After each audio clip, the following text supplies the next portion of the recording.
Please tilt your mobile device now for increased visibility. The category name filter box will allow you to search for public categories people have submitted by name. After typing a category search term in the filter box, you can then view the items that come up for the relevant category.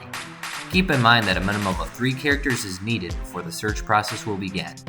So after typing in second, I've generated 10 results. If you want to increase the amount of results returned, you can click on the Personalize Me tab and increase the number of rows. Once that generates search results, I can choose an item. In this case, let's choose an infographic which makes the case for the Second Amendment. After clicking on this item, you'll be taken to the item page where you can read what was added for description and see the category keywords and item keywords, which can also be used to search for content as well. I'll get into that in another video, but continuing on, you can click on the Go to Article button and look at this cool infographic which showcases some of the benefits of the Second Amendment. This video has showcased how to use the category name filter at a basic level.